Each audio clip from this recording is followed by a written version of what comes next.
She didn't run to a quiet park. She crashed into it, bleeding, shaking, convinced she'd finally escaped hell, until she saw him, a stranger carved from shadows, staring at her bruises like they were a declaration of war. She thought she'd found silence. She had no idea she'd just stepped into a mafia boss's line of sight, and he'd already decided what happens next. If you're hooked in and want to enjoy this story, go ahead and subscribe, and drop a comment letting me know where you're watching from. It's always amazing to see where everyone's watching. Plus, tomorrow I've got another incredible story lined up, and you definitely don't want to miss it. Alright, back to the story. Julie Blair had learned to count in new ways since becoming Mrs. Dominic Blair. Not minutes or hours, not days on a calendar or dollars in a bank account she couldn't access. She counted in bruises. In apologies she didn't mean.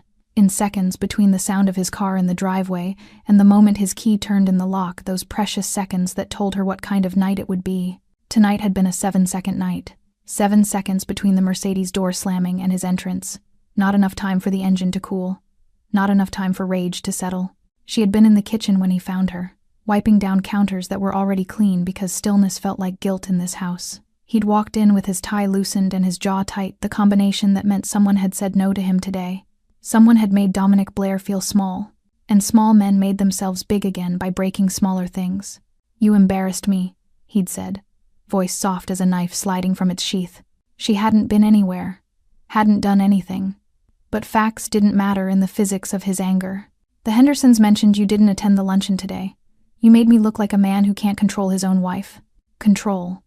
That word was his religion. "I wasn't feeling well, His hand had moved faster than her apology. The crack of his palm against her cheek had rung out like a starting gun. What came after was a blur of kitchen tile and cabinet corners and his voice reciting all the ways she'd failed him. All the ways she owed him. All the things he'd saved her from poverty, obscurity, the meaningless little life she'd been living. When it was over, he'd straightened his tie, poured himself scotch, and told her to clean herself up. They had a breakfast meeting with investors at 8. That's when Julie saw it. In his eyes, as he walked away. Not rage anymore.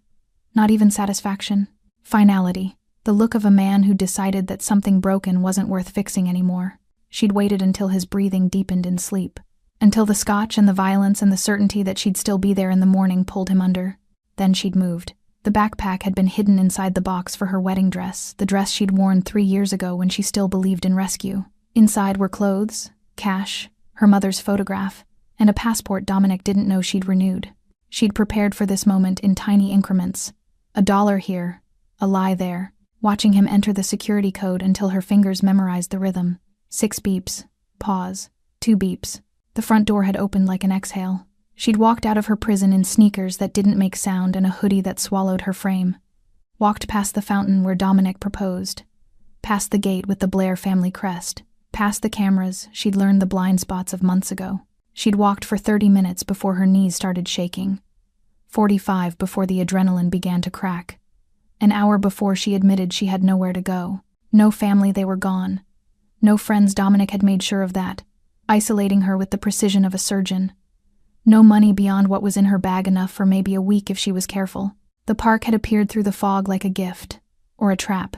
Julie was too tired to tell the difference. She'd stumbled past the iron gates and into a landscape of empty benches and dying street lamps.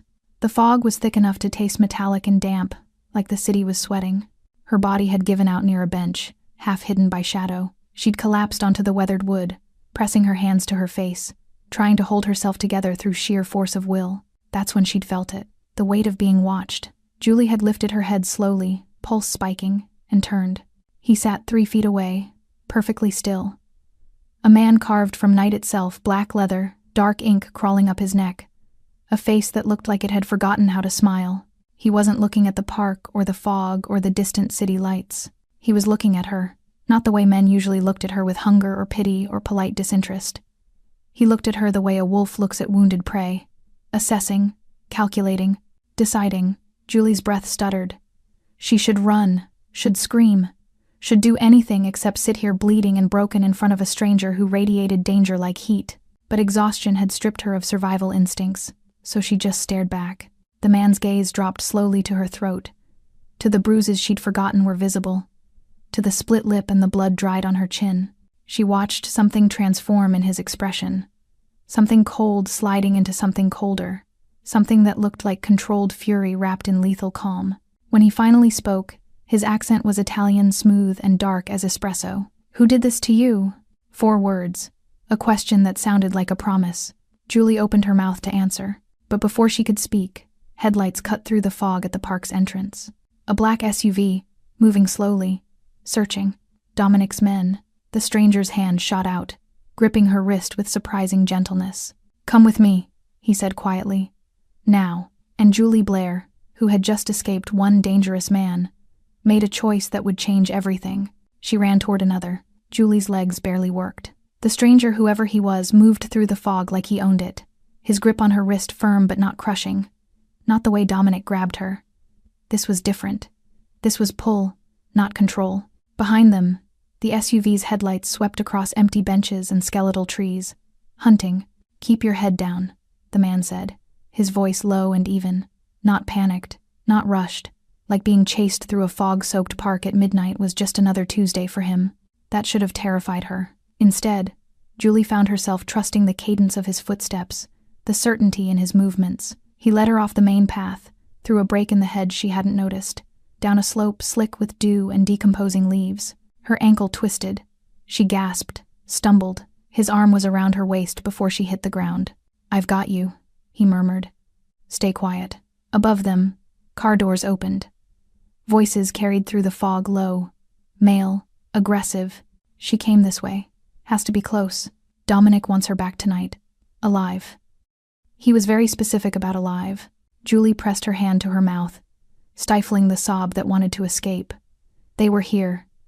They'd found her. Less than 2 hours of freedom, and the stranger's hand moved to the back of her head, gently guiding her face against his chest. His other arm wrapped around her shoulders, shielding her completely. She could hear his heartbeat, slow, steady, unnaturally calm. "Don't move," he whispered into her hair. "Don't breathe loud. Let me handle this." Footsteps crunched on gravel above them. A flashlight beam cut through the fog, sweeping left, then right. "Check the benches again." "Already did." "She's not." Then she left the park. "Fan out. Check the streets." The voices faded. Car doors slammed. The SUV's engine growled back to life, headlights retreating like predator eyes closing. Julie didn't realize she was shaking until the stranger pulled back slightly, his hands moving to her shoulders. "They're gone," he said quietly. "For now." She looked up at him. In the weak moonlight filtering through the fog, his face was all angles and shadows. The tattoos on his neck seemed to move in the darkness, serpents and script and symbols that promised violence. "Who are you?" she whispered. He studied her for a long moment. Then, instead of answering, he shrugged out of his leather jacket and draped it over her shoulders. It was still warm from his body, smelling of cigarettes and expensive cologne, and something darker she couldn't name. "Someone who knows what running looks like," he said. "And you're not going to survive the night alone." I can't," Julie's voice cracked. "I don't have anywhere to go." "I know. I don't have money for a hotel or—" "I know. I don't even know where I am right now." "Julie," her name in his mouth stopped her cold. She hadn't told him her name. He saw her panic and his expression softened barely, like stone learning to bend. "Your face is on every security alert in the city by now," he said. "Dominic Blair's missing wife.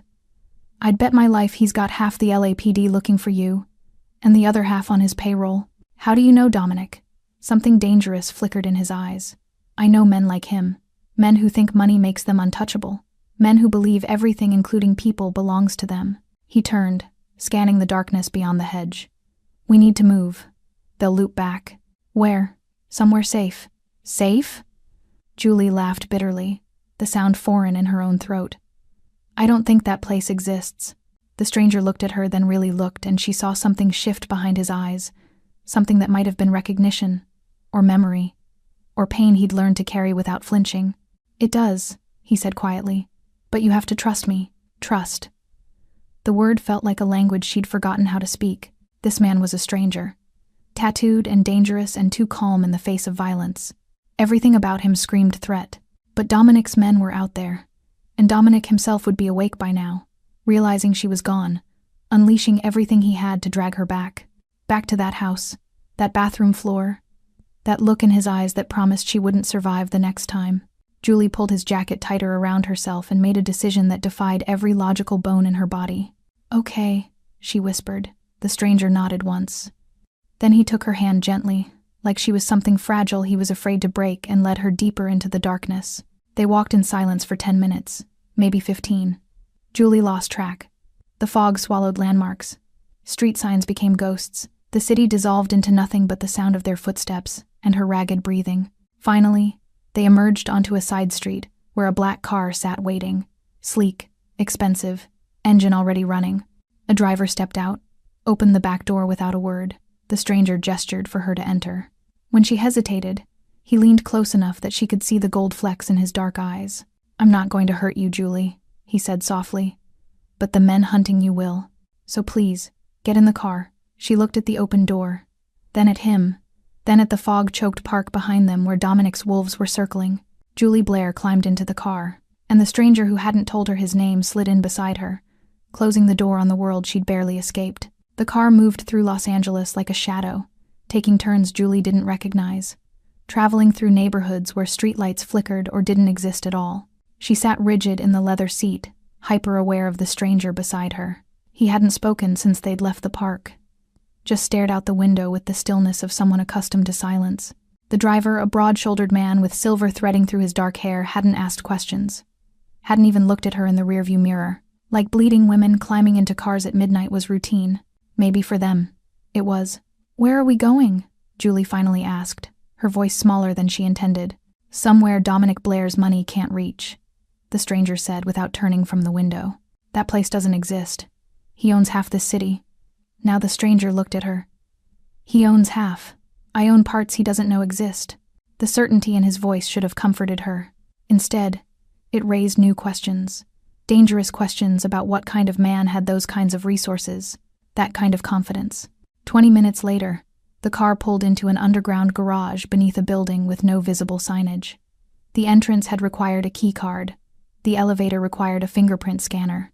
Julie's pulse hammered as they ascended in silence. When the doors opened, she stepped into a penthouse that looked nothing like Dominic's showpiece prison. This was all dark wood and steel, floor-to-ceiling windows overlooking the city, minimalist furniture that seemed designed for function rather than display. It felt lived in, real, like someone actually existed here instead of performing existence. "Sit," the stranger said, gesturing to a leather couch. "I'll get you water." "I don't want water. I want answers." Julie heard the tremor in her voice and hated it. "Who are you? Why are you helping me? What do you want?" He paused halfway to the kitchen, his back still to her. "My name is Armando. Just Armando. No last name. Like he was a brand or a warning. And what I want," he continued, turning to face her, "is to make sure you survive the night. Everything else can wait. Nothing is free," Julie said, channeling 3 years of Dominic's lessons. "Everyone wants something." Armando's expression didn't change, but something flickered in his eyes. "Respect, maybe? Or recognition. You're right," he said quietly. "But what I want isn't something you can give me. So for tonight, just accept that you're safe here." Before Julie could respond, her knees buckled. The adrenaline that had carried her through the escape, through the park, through the car ride, it all evaporated at once. Armando crossed the room in 3 strides, catching her before she hit the floor. "Easy," he murmured, lowering her onto the couch. "When's the last time you ate?" Julie couldn't remember. Yesterday? The day before? Dominic controlled mealtimes like he controlled everything else. "I'll make food," Armando said, but his eyes had caught on something. The way her hoodie had shifted, revealing the bruises that ringed her throat like a necklace. His jaw tightened. That cold fury she'd seen in the park returned, but controlled, leashed. "First, you need medical attention." "No hospitals," Julie said quickly. "He'll find me. He has people everywhere, doctors, nurses, administrators. He'll know the second I wasn't going to take you to a hospital." Armando pulled out his phone, typed something, then pocketed it. "Someone I trust is coming. A doctor. Discreet." "You have a doctor who makes house calls at 2 a.m? "I have a doctor who doesn't ask questions." Julie wanted to ask what kind of life required that, but exhaustion was pulling her under. She leaned back against the couch, Armando's jacket still wrapped around her shoulders, and closed her eyes. Just for a moment, just to rest. She woke screaming. In the dream, Dominic had found her. In the dream, his hands were around her throat again, squeezing, and his voice was in her ear.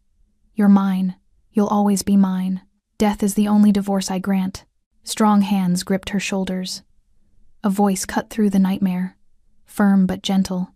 "Julie, Julie, you're safe. You're not there. You're here. You're safe." Her eyes snapped open. Armando knelt in front of the couch, his hands on her shoulders but not restraining, just anchoring. Behind him, an older woman with kind eyes and a medical bag stood waiting. "You were dreaming," Armando said quietly. "Just dreaming." Julie's cheeks were wet. She was shaking so hard her teeth chattered. "He was here. He found me. He's not here. And he won't be." Armando's voice dropped into something darker. "I promise you that." The woman stepped forward. "I'm Dr. Reyes. May I examine you?" Julie nodded, unable to speak. The examination was gentle but thorough. Dr. Reyes cataloged injuries with clinical precision, but human empathy, the bruises, the split lip, the tender ribs, the sprained wrist, Julie hadn't even noticed. "No fractures," Dr. Reyes said finally, "but you'll be sore for weeks. I'm leaving pain medication and antibiotics. Ice the bruises. Rest. And..." She glanced at Armando, then back to Julie. "Consider speaking to someone about what you've been through." After the doctor left, Julie sat in silence, staring at the pill bottles on the coffee table. Armando settled into the chair across from her, maintaining distance, giving her space. "Why?" Julie whispered finally. "Why are you helping me?" Armando was quiet for so long she thought he wouldn't answer. Then, "Because no woman deserves to be hunted." Something in his voice, a rawness, a wound, made Julie look up. "That's not the whole answer," she said softly. Armando met her gaze, and for the first time, she saw past the controlled exterior to the grief underneath. "No," he agreed. "It's not." Julie woke to sunlight streaming through unfamiliar windows and the smell of coffee. For 3 perfect seconds, she forgot where she was, forgot what she'd run from, forgot the bruises mapped across her skin like evidence. Then her body remembered. Her throat ached. Her ribs protested when she breathed. Reality crashed back with the weight of a collapsing building. She was in Armando's penthouse, in his guest room, in clothes she didn't remember changing into soft cotton pants and an oversized shirt that smelled like expensive detergent. He must have moved her while she slept. The thought should have alarmed her, but somehow it didn't. Julie found him in the kitchen, standing at the counter with a tablet in one hand and an espresso cup in the other. He'd changed from last night's leather into dark jeans and a black Henley that revealed more of the tattoos covering his arms, intricate, purposeful, telling stories in ink she couldn't read. He looked up when she entered. "You should still be sleeping." "Couldn't." Julie wrapped her arms around herself, suddenly aware of how exposed she felt in borrowed clothes, in this stranger's home, in a life she didn't understand. "What time is it?" "Almost noon." She'd slept for 10 hours. 10 hours without nightmares pulling her awake, without Dominic's voice in her ear, without fear pressing her into the mattress like a weight. "Coffee?" Armando asked, already reaching for a cup. "Please." He poured without asking how she took it, adding cream and 1 sugar exactly right. The observation unsettled her until she realized he'd probably noticed last night, filing away details the way careful people do, the way dangerous people do. Julie accepted the cup, cradling it like warmth could transfer through ceramic into the cold places inside her. "I should go." "Where?" The question hung in the air between them, unanswerable. "I don't know," she admitted. "But I can't stay here. I've already put you in danger just by..." "Julie." Armando set down his espresso with deliberate care. "Look at me." She did. "Dominic Blair doesn't scare me. He should. He has money, connections, lawyers who can. I know exactly what he has." Armando's voice was soft but edged with something sharp. "I had my people pull his files last night." "Your people?" Instead of answering, Armando picked up the tablet and turned it toward her. The screen displayed documents, financial records, property deeds, photographs, emails. "Dominic Blair," Armando read quietly. 42. CEO of Blair Holdings, a real estate development company with projects in 8 states. Net worth approximately $300 million. Inherited the company from his father, expanded aggressively through ventures that often involved, he paused, eyes darkening, creative accounting and political contributions that looked suspiciously like bribes. Julie's hands trembled around the coffee cup. "How did you..." "He's also been investigated twice for fraud. Cases dropped both times due to lack of evidence, and I suspect generous payments to the right people." Armando swiped to another document. 3 former employees filed restraining orders. 2 withdrew the complaints. One left the country. The room tilted. Julie set down her coffee before she dropped it. The woman who left the country, she whispered. Was her name Rebecca? Armando's expression confirmed it before he spoke. Rebecca Chen, former personal assistant, filed a restraining order 18 months before you married him. Julie closed her eyes. She'd heard Dominic mention Rebecca once, calling her unstable, claiming she'd tried to extort him. Julie had believed him then. Believed his wounded confusion, his indignation. God, she'd been so stupid. There's more, Armando said, and his voice had gone soft in a way that made her stomach drop. But I need you to tell me something first. Julie opened her eyes. Has he ever? Armando stopped, jaw working, choosing words. Has he hurt you in ways that don't leave visible marks? The question cracked something open inside her. Something she'd kept locked and sealed and buried so deep she'd almost convinced herself it didn't exist. Yes, she whispered. Armando's hands curled into fists on the counter. He took a careful breath, then another, like he was counting himself back from an edge. Tell me, he said quietly. All of it. Every detail you can remember. Why? Because men like Dominic operate on secrets, on shame, on the silence of the people they hurt. Armando looked at her, and she saw something in his eyes that looked like personal understanding, like ancient pain. I'm going to take those secrets and turn them into weapons, but I need you to trust me enough to speak them out loud. Trust. That word again. Julie had trusted Dominic when he promised to take care of her. Trusted him when he said he loved her. Trusted him when he swore each time was the last time. But Armando wasn't asking her to trust his promises. He was asking her to trust her own voice. So Julie sat at his counter, in his borrowed clothes, in the sunlight that made her bruises visible, and began to speak. She told him about the first time Dominic hit her 6 months into their marriage, when she'd laughed too loudly at another man's joke, about the gaslighting that followed, convincing her she'd provoked him, about the escalating violence disguised as discipline, about the isolation, the financial control, the way he made her feel like she was disappearing one piece at a time. Armando listened without interrupting, didn't flinch, didn't look away, just absorbed every word like he was memorizing evidence. When she finally stopped, her throat raw from speaking truths she'd never said aloud, he asked one more question. What's your full name? Julie Ann Blair. No. His voice was gentle but firm. What was your name before him? She hadn't heard it in 3 years. Julie Ann Morrison. Julie Morrison. Armando said it like he was returning something stolen. That's who you are. Not his wife, not his property. You.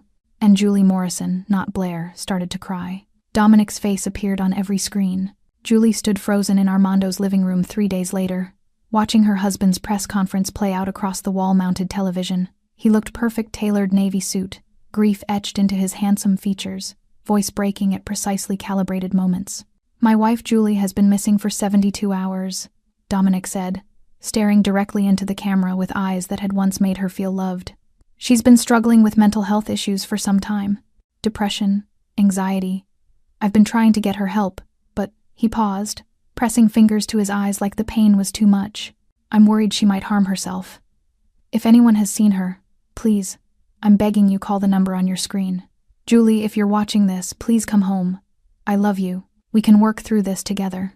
The remote control shattered in Julie's hand. She hadn't realized she'd been squeezing it until plastic shards bit into her palm, until Armando was there, carefully extracting the pieces, examining the small cuts blooming red against her skin. He's lying, she whispered. Every word. I know. Armando's voice was calm, but his eyes were fixed on the screen with an intensity that looked like violence held on a leash. People will believe him. They always believe him. He's Dominic Blair, philanthropist, businessman, pillar of the community. And I'm just, her voice cracked, I'm nobody. I have no proof, no witnesses, nothing. You have me. Julie looked up at him. You don't understand. He has lawyers who can make anything disappear. He has friends in the police department, in City Hall, in... Julie. Armando turned her gently to face him. Do you know what my last name is? She shook her head. Caputo. Armando Caputo. The name meant nothing to her for 3 seconds.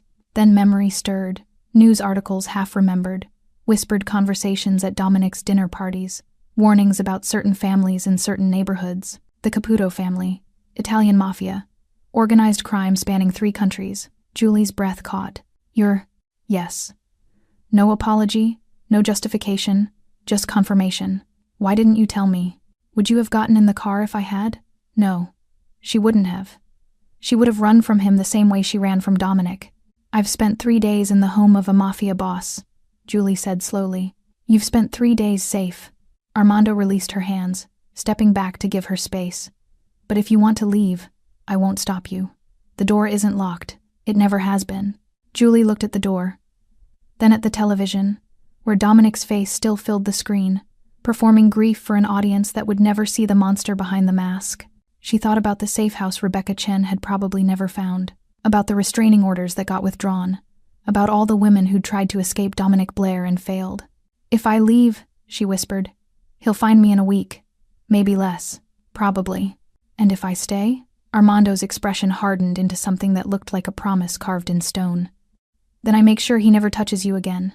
The retaliation came faster than Julie expected. By nightfall, Armando's phone was ringing constantly. He took calls in Italian, in English, in languages Julie didn't recognize, his voice never rising, never rushed, just giving orders with the efficiency of someone accustomed to command. What's happening? She asked when he finally set the phone down. Dominic is using every resource he has to find you. Police doing welfare checks on buildings I own. Private investigators following my known associates. He's even offering a reward $50,000 for information leading to your recovery. Julie's stomach turned. He'll find me. No. Armando crossed to the window, looking out at the city spread below them like a kingdom of lights. He's looking for a frightened woman running alone. He's not looking for someone protected by an organization he can't touch. He's not afraid of you. He should be. Armando turned, and Julie saw something dark and absolute in his expression. Because, while he's been performing for cameras, I've been dismantling his empire. He pulled up files on his tablet documents that made Julie's head spin. Bank records showing offshore accounts, emails discussing bribed building inspectors, photographs of Dominic with women who weren't his wife, communications with a city councilman about falsified environmental reports. How did you get all of this? I have resources Dominic can't imagine. People who are very good at finding what others try to hide. Armando's voice was soft but edged with something lethal. Your husband has been operating above the law for years because money bought him protection. But money means nothing when the people you've bribed are more afraid of me than they are loyal to you. What are you going to do with it? Whatever you want me to do. Julie stared at the evidence spread across the screen. Years of corruption.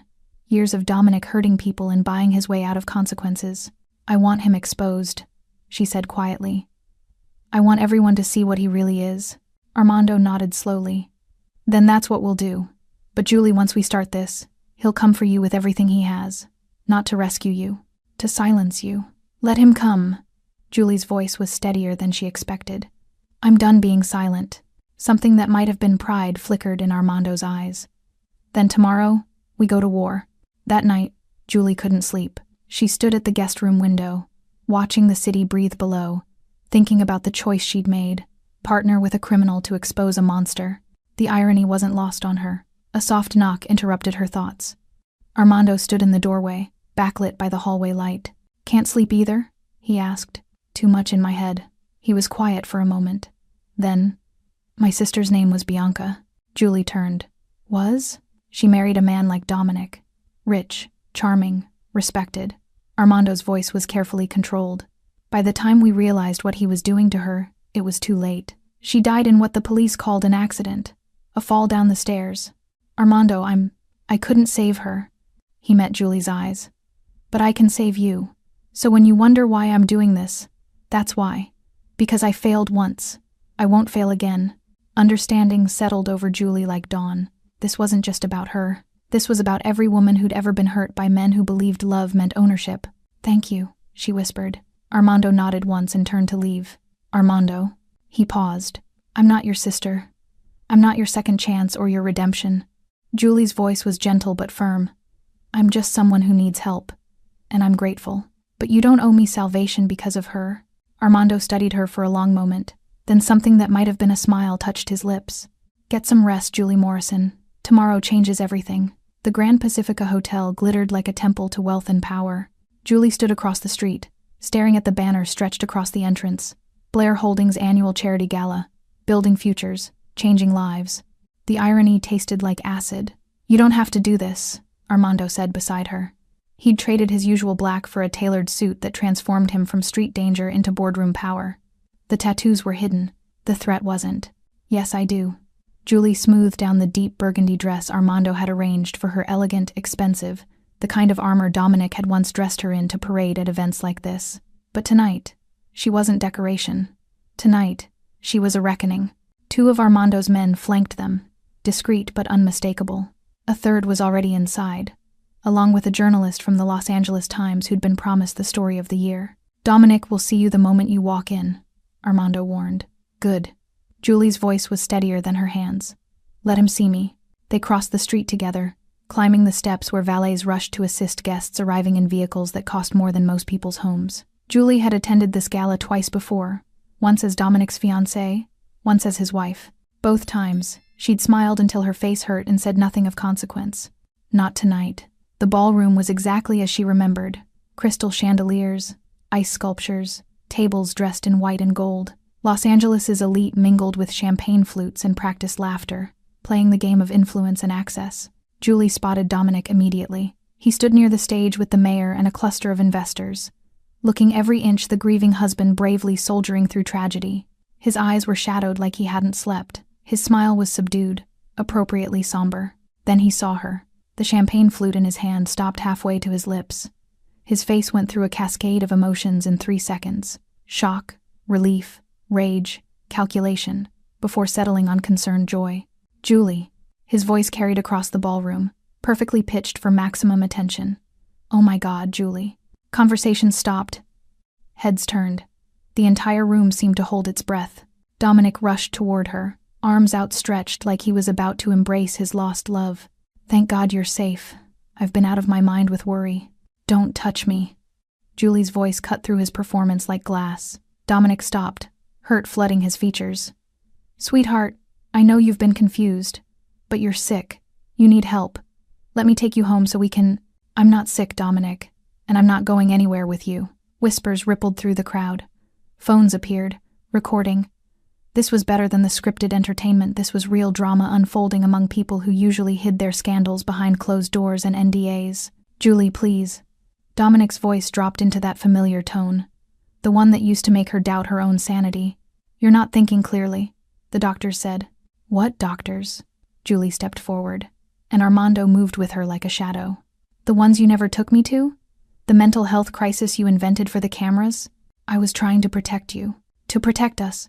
Dominic's eyes cut to Armando, assessment and recognition flashing across his face. "Who is this? Is he the one who's been keeping you from coming home? Manipulating you?" "His name is Armando Caputo," Julie said clearly. "And he's the reason I'm still alive." The name landed like a grenade. Julie watched understanding dawn on faces throughout the room. The Caputo family wasn't unknown to people who operated in Los Angeles' power structures. Dominic's mask slipped for just a second. "You're with the Mafia? Julie, do you understand what kind of danger?" "I understand danger perfectly." Julie's voice rose, fueled by 3 years of silence. "I lived with it every single day I was married to you. That's not fair. I've always— You beat me." The words echoed through the ballroom like a gunshot. "Regularly, systematically, for 3 years. And when I finally escaped, you went on television and told the world I was mentally ill." "Julie, you're confused. I have bruises that tell a different story." Armando stepped forward, tablet in hand. "Would you like to see the evidence, Mr. Blair? Or should we let the Los Angeles Times reporter standing by the bar see it first?" Every eye in the room found the journalist, who raised her phone in acknowledgement. Dominic's face transformed. The concerned husband dissolved, revealing the cold fury beneath. "You have no idea what you're doing. The consequences of—" "Show them," Julie said to Armando. The ballroom's projection screen meant for speeches about charity and community suddenly filled with documents, bank statements showing offshore accounts, emails discussing falsified building permits, photographs of Dominic with women who weren't his wife, communication with city officials that read like bribery dressed in corporate language, and then the photographs that made the room gasp, medical records from hospitals, documenting injuries attributed to falls and accidents over 3 years. Each one dated, each one showing a pattern. "This is fabricated," Dominic snarled. "Lies constructed by criminals to—" "Rebecca Chen sends her regards," Armando said quietly. "She's willing to testify. So are 2 other former employees you paid to disappear." The color drained from Dominic's face.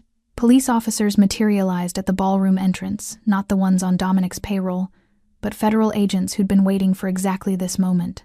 "Dominic Blair," the lead agent said, approaching with handcuffs ready.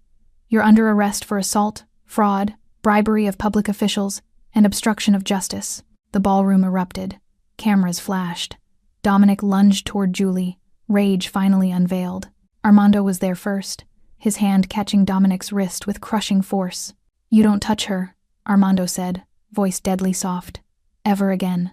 Officers pulled Dominic back, restraining him as he shouted threats and denials that no one was listening to anymore.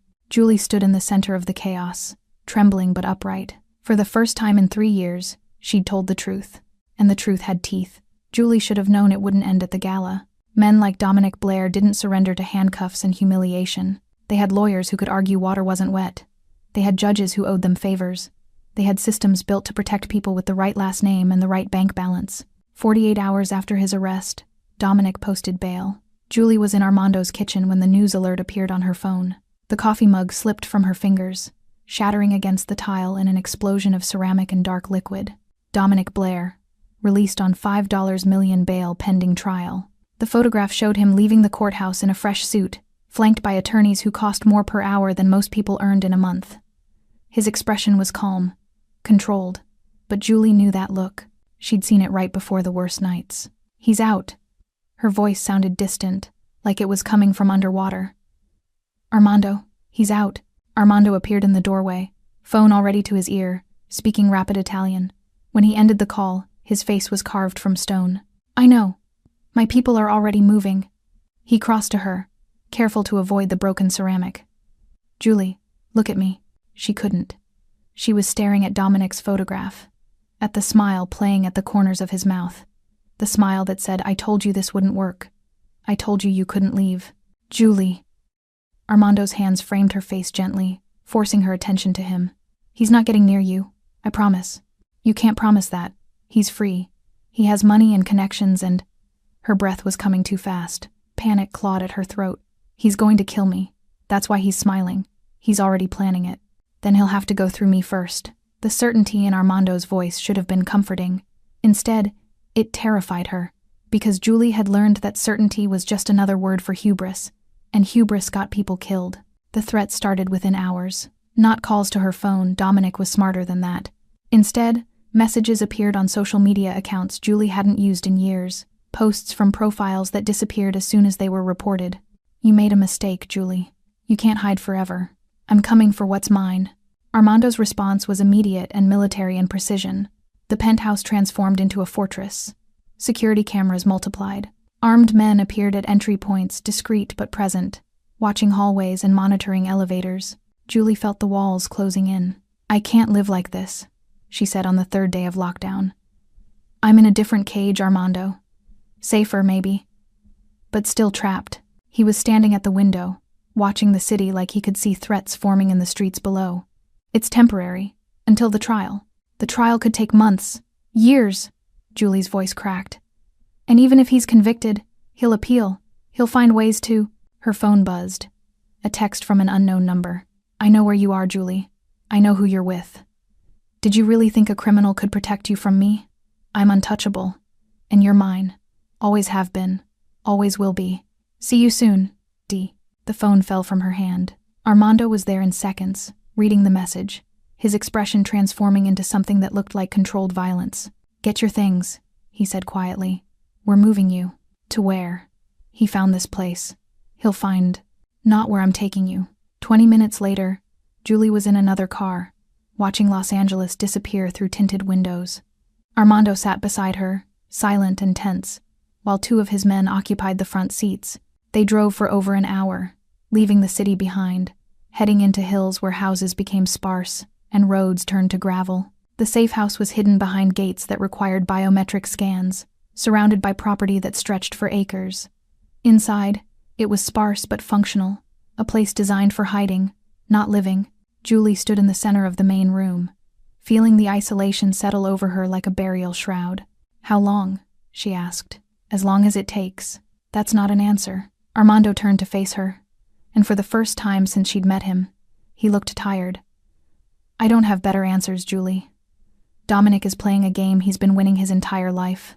He knows the system. He knows how to manipulate it. Then what's the point?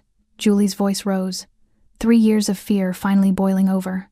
What's the point of exposing him if he just walks free? What's the point of speaking up if he still gets to hunt me? The point is you're alive. Armando's voice was sharp. The point is you're not in that house being beaten.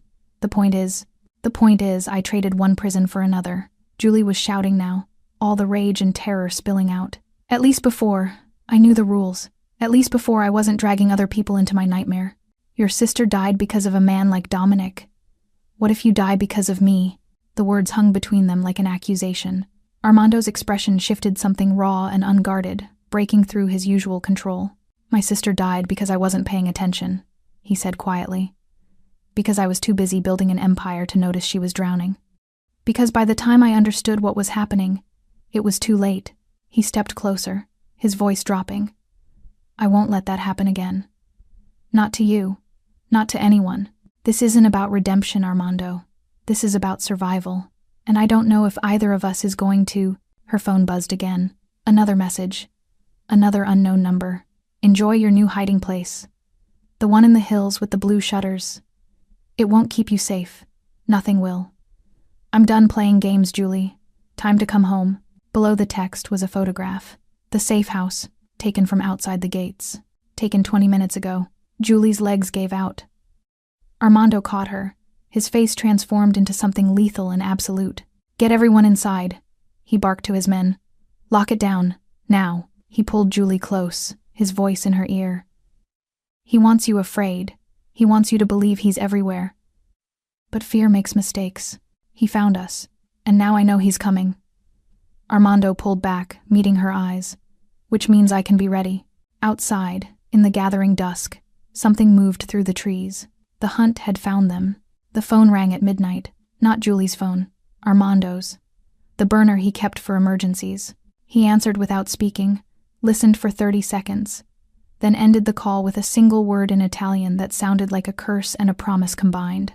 Julie sat on the safe house couch, wrapped in a blanket despite the heating, unable to stop shaking since the photograph had arrived.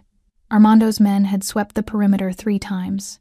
Found nothing, no signs of entry, no surveillance equipment, just the photograph. Proof that Dominic could reach them anywhere. That was my contact in the police department, Armando said, pocketing the phone. Dominic's bail conditions included a GPS monitor. It stopped transmitting an hour ago. Julie's blood turned to ice. What does that mean? It means he cut it off, which means he's coming. Then we run. We leave. No. Armando's voice was absolute. No more running, Julie. Running is what he expects. Running is what keeps you afraid for the rest of your life. I'd rather be afraid and alive than brave and dead. Armando crossed to her, kneeling so they were eye level. Do you trust me? It was the same question he'd asked in the park that first night. Then, she'd had no choice. Now, she had every reason to say no. This man was Mafia, dangerous, built from violence. Trusting him was illogical.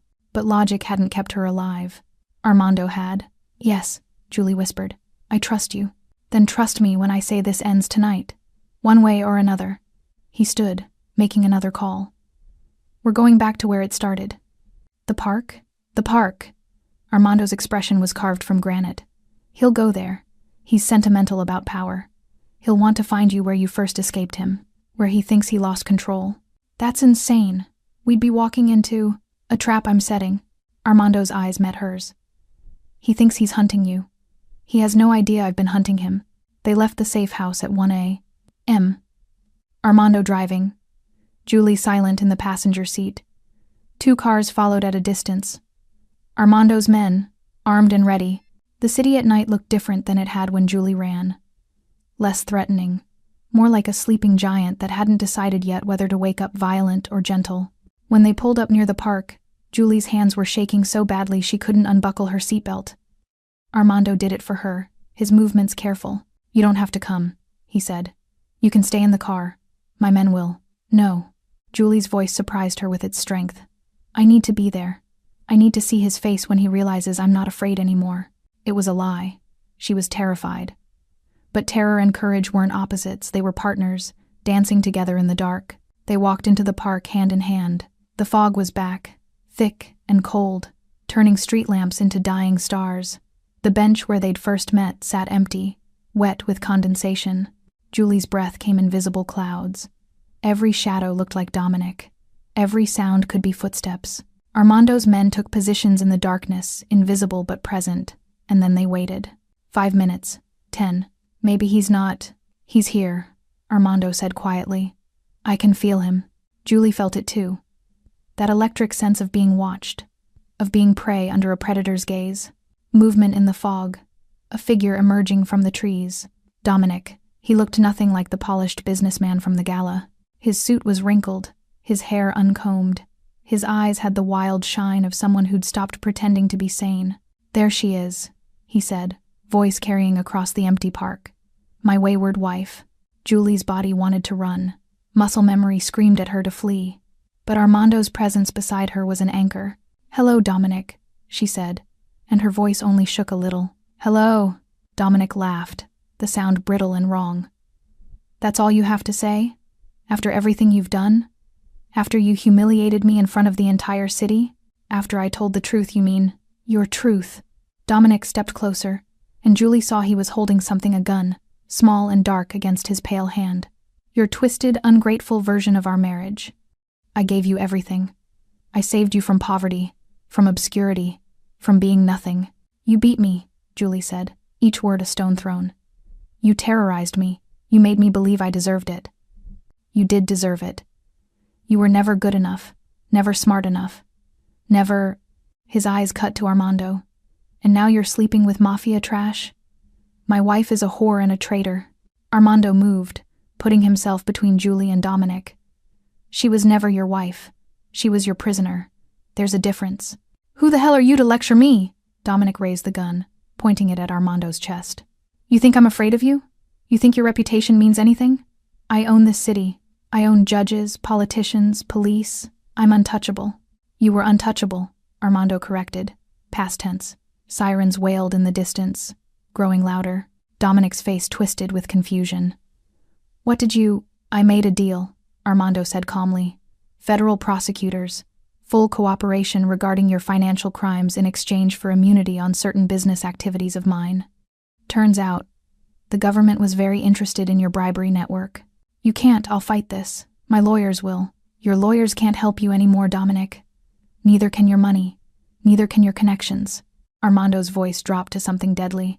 Because everyone you bought is more afraid of federal prison than they are loyal to you. Police cars appeared at the park entrance, lights flashing red and blue through the fog. Dominic's gun hand trembled. This isn't over. Even in prison, I have resources. I'll make sure. You'll make sure of nothing. Armando stepped closer, fearless despite the weapon, because if you even think about touching her again, if you send one message, make one threat, I will make you disappear in ways that don't involve lawyers or courts or anything civilized. Do you understand me? For the first time, Julie saw fear in Dominic's eyes. Real fear. The fear he'd spent 3 years cultivating in her. Dominic Blair. A federal agent called, approaching with handcuffs ready. Put the weapon down. Now. Dominic looked at Julie. At Armando. At the officers surrounding him. The gun fell from his hand. Officers swarmed him, forcing him to the ground, reading rights he probably wasn't hearing through the shock. Julie watched them cuff him. Watched them lift him to his feet. Watched them put him in a car that would take him somewhere he couldn't hurt anyone. Her knees buckled. Armando caught her, holding her as 3 years of terror finally broke free in shaking sobs. It's over, he murmured into her hair. It's over, Julie. He can't touch you now. She clung to him in the fog-soaked park, under the same dying street lamp where he'd first asked who hurt her. And for the first time in years, Julie believed she might actually be safe. 3 months later, Julie stood in front of 200 people and told her story. The ballroom was different from the one where Dominic had been arrested. Smaller, more intimate, filled with survivors rather than socialites. The banner behind her read, Voices Unsilenced. Domestic Violence Awareness Forum. Her hands shook as she gripped the podium. Public speaking had never been her strength. Dominic used to mock her for it, the way her voice would falter during dinner parties when he'd force her to speak. But this wasn't Dominic's world anymore. My name is Julie Morrison, she began, reclaiming the name she'd almost forgotten. And for 3 years, I was married to a man who nearly killed me. The room was silent.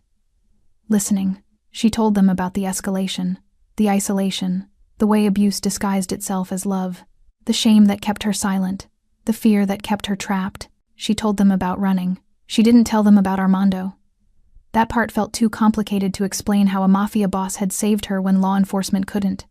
How darkness had protected her from darker things. Some truths weren't for public consumption. When she finished, the applause was thunderous. Women approached afterward with tears in their eyes, whispering thank you, telling their own stories, asking how she'd found the courage to leave. I didn't find courage, Julie told them honestly. I found survival. Courage came later. Dominic's trial had been swift and brutal. With Rebecca Chen's testimony, 2 other women coming forward, and the financial crimes too documented to deny, his lawyers had advised a plea deal. 20 years in federal prison. No possibility of parole for 15. Julie had attended the sentencing. She'd wanted to see his face when the judge read the verdict. Wanted to watch him understand that money couldn't buy his way out this time. He'd looked smaller in the prison jumpsuit. Older. Almost pathetic. When his eyes found hers across the courtroom, she didn't look away. Didn't flinch. Just stared back until he dropped his gaze first. Victory tasted quieter than she'd expected. Not triumphant. Just final. Armando had been distant since the arrest. Still protective. His men still watched her building. Still drove her to speaking engagements. Still made sure she was safe. But Armando himself appeared less frequently. A phone call every few days. A text checking in. But not the constant presence that had defined those first weeks. Julie told herself it was for the best. He'd saved her. She was grateful. But their worlds were fundamentally different. She was building a life in daylight while he operated in shadows. Eventually the calls became weekly, then bi-weekly, then they stopped altogether. Julie threw herself into advocacy work. She partnered with domestic violence organizations, spoke at schools and community centers, helped other women develop safety plans. She got a small apartment, nothing fancy, but hers, paid for with money she earned from a job she chose. She was rebuilding herself piece by piece. But some nights, when the apartment was quiet and loneliness crept in, she thought about Armando. About the way he'd looked at her in that park. The gentleness in hands that could kill. The grief in his eyes when he spoke about his sister. She'd Google his name sometimes, finding mentions in articles about organized crime. Always speculation, never proof. He existed in the margins of the legal world, untouchable in his own way. 6 months after Dominic's sentencing, Julie was offered a position with a national advocacy organization. Real salary, health insurance, the chance to help implement programs in multiple states. She accepted without hesitation. Her life was finally becoming something she recognized. Something she'd chosen. Something that felt like freedom instead of survival. But freedom, she discovered, could be lonely. The invitation came on a Thursday. Not a phone call, not a text, an actual paper invitation, delivered by a man in a suit who looked like he could break someone in half without breaking a sweat. You're invited to speak at a private fundraiser for women's shelters. Saturday, 7 p.m. Details enclosed. Transportation will be provided. No name, no return address. But Julie knew who sent it. She almost didn't go. Their worlds were separate now. She'd built something clean and legal and hers. Getting pulled back into Armando's orbit felt dangerous, not physically, but emotionally. But curiosity won. Saturday evening, a car arrived. Not one of Armando's usual vehicles, this was a regular sedan, driven by an older woman who smiled and made small talk about traffic. The venue was a restored theater in a neighborhood Julie didn't recognize. Inside, about 50 people milled around a mix of community leaders, nonprofit directors, and women who had the look of survivors. Julie gave her speech, talking about the importance of funding shelters, of creating safe spaces for women with nowhere else to go. The applause was warm, genuine. Afterward, during the reception, she searched the crowd for Armando. He wasn't there. Disappointment settled in her chest, sharp and unexpected. He couldn't stay, a voice said beside her. Julie turned to find an older woman with kind eyes and silver hair. I'm sorry? Armando. He organized this whole event, personally called every donor, secured the venue, arranged for your transportation. But he couldn't stay. The woman smiled. He said you deserved a world where you didn't need to see him to feel safe. I don't understand. He's been dismantling his operation for the past 6 months, severing ties with certain activities, transferring legitimate businesses to clean management, extracting himself from the family. The woman's eyes were knowing. It's not easy, leaving that life. It's dangerous, actually. A lot of people don't survive it. Julie's heart hammered. Why would he? Because he thinks you deserve better than a man with blood on his hands. Even if those hands saved you. The woman squeezed Julie's arm gently. He's trying to become someone who could exist in your daylight world. Whether you want him there or not is your choice. But he's trying. She walked away before Julie could respond. Julie stood in the center of the reception, surrounded by people congratulating her on her speech, and felt something shift in her chest. For 6 months, she'd been rebuilding herself, finding her voice, creating a life worth living. But maybe the life she was building had room for someone who'd walked through darkness to help her find light. Maybe redemption worked both ways. 8 months after Dominic's arrest, Julie spoke at a gala that felt worlds away from the one where her nightmare had ended. This event was hers, the launch of the Morrison Foundation, named after the woman she'd been before. Dominic tried to erase her. The ballroom was filled with donors, survivors, advocates, people who believed in second chances and safe spaces. Julie wore a simple black dress and no jewelry except her mother's necklace. She'd learned that armor didn't need to be expensive. Sometimes it just needed to be yours. Her speech focused on the future, on programs being developed, shelters being funded, legal aid being offered. She talked about breaking cycles and building bridges and giving women the resources to save themselves. The applause when she finished felt like validation. Afterward, exhausted but satisfied, Julie slipped away from the reception. The gala was being held at a hotel adjacent to a small park, not the park where she'd met Armando, but similar enough to trigger memory. She found herself walking through it, heels in hand, letting the night air cool her flushed skin. The fog was light tonight. Street lamps glowed steadily instead of flickering. It felt peaceful instead of threatening. Julie sat on a bench, closing her eyes, letting herself feel the weight of how far she'd come. You give a good speech. Her eyes snapped open.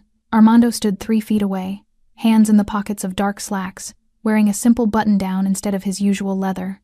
The tattoos on his neck were still visible, but somehow they looked different, less threatening. Just part of who he was. He looked tired, older, but his eyes were the same, dark and intense and focused entirely on her. How long have you been standing there? Julie's heart was racing, long enough to hear the part about resilience. I liked that part. He didn't move closer, didn't assume permission, just waited. Julie studied him. His hair was shorter, his jaw clean-shaven. He looked like someone caught between 2 worlds, not quite belonging to either. You've been gone, she said, and hated how much it sounded like an accusation. I had things to handle, complicated things, dangerous things. Armando's voice was careful. I didn't want any of that touching you. I heard you've been leaving. The life, I mean. He nodded slowly. Trying to. It's not easy. Some ties are harder to cut than others. Some people don't want to let you go. Is it done? Mostly. Enough. He finally moved, sitting on the opposite end of the bench, close but not invading her space. I sold off the businesses I could, transferred others to people I trust, cut ties with family connections that were problematic. I'm not clean, Julie. I'll never be completely clean. But I'm cleaner than I was. Why? Armando looked at her like the answer should be obvious. Because you deserved better than what I was. Because the man who saved you in that park was built from violence, and I didn't want that to be the only version of me you knew. I'm not asking you to change for me. I'm not changing for you. I'm changing for me. You just made me want to. They sat in silence for a moment. Around them, the park breathed distant traffic, rustling leaves, the low hum of a city that never truly slept. I missed you, Julie said quietly. I missed you too, every day. But I needed to become someone who could stand in your world without bringing shadows. What if I don't mind the shadows? Armando turned to her, surprise flickering across his features. You've built something incredible, Julie. A foundation, a purpose, a life free from violence. Why would you want to complicate that? Because complicated doesn't mean bad. Julie shifted closer. You saved my life, Armando. Not just in that park, but every day after. You gave me space to heal. You helped me find my voice. You never asked for anything in return. I didn't save you for gratitude. I know. You saved me because you couldn't save her. Your sister. Julie reached out, taking his hand. His fingers were warm, calloused. Real. But I'm not her. I'm not your second chance at redemption. I'm just someone who survived because you helped me. And maybe someone who wants to know the man behind the protection. Armando stared at their joined hands. I've done terrible things. I've hurt people. I'm not asking for your confession. I'm not asking for perfection. Julie's voice was steady. I'm asking if you want to get coffee sometime. Maybe dinner. Maybe just see what happens when we're not running from something. You want to date a former Mafia boss? I want to date the man who caught me when I fell.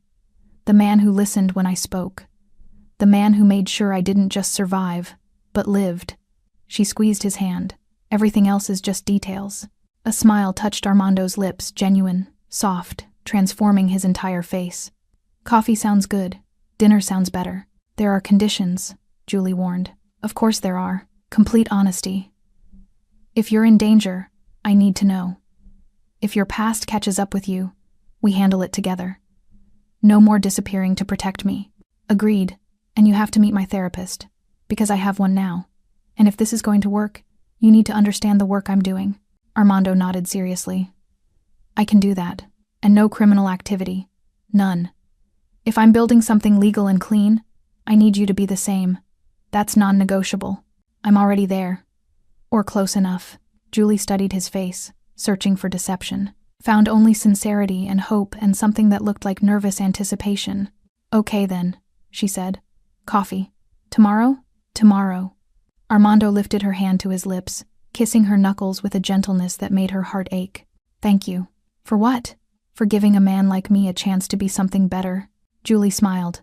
You were always something better. You just needed to believe it. They sat together on that bench as the fog cleared and the stars became visible, two people who'd found each other in darkness and chosen to walk toward light together. Not as savior and saved, not as damaged and healer. Just as two humans who'd survived their own hells and decided that maybe, just maybe, they deserved something gentle. When Armando finally walked Julie back to the gala, his hand never left hers.